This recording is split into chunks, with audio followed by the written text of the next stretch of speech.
Hello, this is Dr. Paul Cottrell, and I'd like to talk about the bird flu updates. But before I do that, I'd like to just remind the audience to please go to my store, the-studio-reykjavik.com.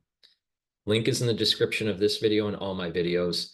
And on this website, you can take a look at some of the PDFs that I've been uploading that are medical related during the crisis, and other things like cancer and other discoveries in medicine. So please go to the PDFs. In addition, you can donate and help support my work by donating through Stripe or PayPal or buy me a coffee.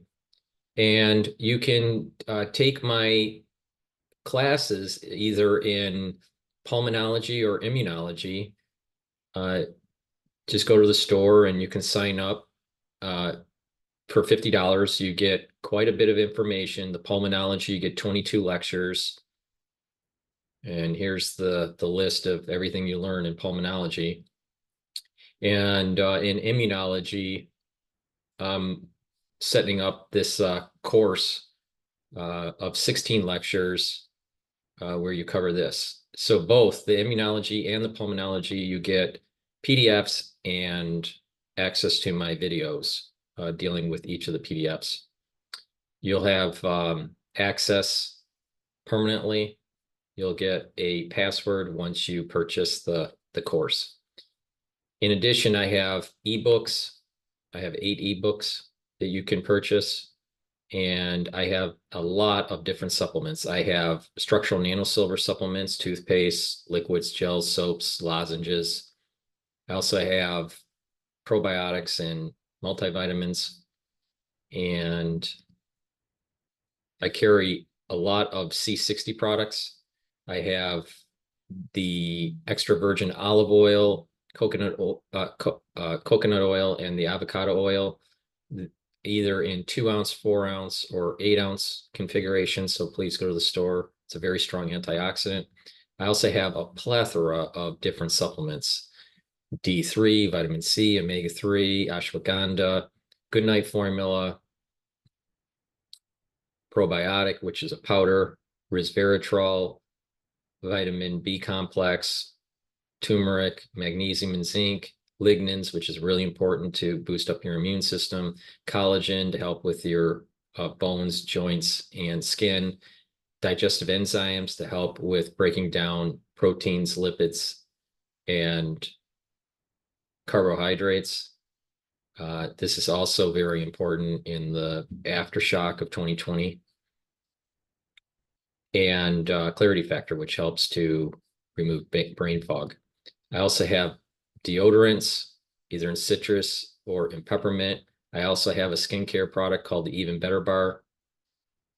And I've curated these anti-aging boxes that help to boost up your immune system and slow down the aging process at different price points. So please take a look at those anti-aging boxes. So with that said, please go to the store, the-studio-reykjavik.com, and get the products that I offer, especially the ones that help to boost up your health and your wellness. Now, with the H5N1 bird flu update, we still have only 2 human cases. One was in 2022, and the other was in 2024. Okay. So this recent outbreak with the cows, that started in April. So we only have 1 case of that. So just 1 case with the current outbreak. Now, with the birds detected, we're still at 9,352. This website from the CDC has not updated wild bird detected with H5N1. Now, the poultry affected, they have updated that. And we are now, remember what I said, this number is the flock size, not the ones not the actual outbreak. So So what we have here is 1,138 reported outbreaks in 524 counties. All right, so this is the number that we really want to focus in on. Now, what I do want to take a look at is, again, the outbreak date. Maybe we can get that's 23, 24, April. Block size, nah. All right. Here, just to remind people, you have the flock size and the outbreak, right? And if you notice, these outbreaks are onesies, twosies, usually. You have a flock size of 2,800 and you only have one outbreak. You have a flock size of 20 and you have one outbreak. Michigan, there's a flock size of 20 with one outbreak. So, you know, here's one where you have 11 with an outbreak at a turkey poultry center with 257,100 for the flock size. So, you know, the potential is there for a huge outbreak, but it's just not that big of a, it's really not that big of a deal, you know, at this moment in time. Okay, so that's that. Now what is, you know, I would say bigger on the update here. This is the previous video I did, I think it was on Friday, was at 49 for the cattle herd. Now we're at 51. So if we go to that cattle herd breakdown, we have still 9 states: Texas, New Mexico, Colorado, Kansas, Idaho, South Dakota, Michigan, Ohio, and North Carolina. But that extra 2 from the previous video is coming from Michigan and Idaho. So if you look at what's been going on since 5/10 or even 5/8, a lot of the cases are coming from Michigan and Idaho. So something's going on in Idaho and Michigan at the moment here. But so we have 2 additional cases for dairy herds being affected with H5N1. Basically, the conclusion is this, all right, or I should say the summary is that we're still waiting on wild bird detection updates for this dashboard. It's still at the 9,352 since the 14th of this month. But dairy cows are slowly climbing. So, you know, about 2 or so every other day or every 2 days or so recently. It's not that worrisome for humans because we only have 1 case and there's no case of human-to-human transmission. And the wild birds to the poultry, again, that transmission is relatively low because that's only going to about 1,138 outbreaks, which is not that many if you think about the size of the poultry industry.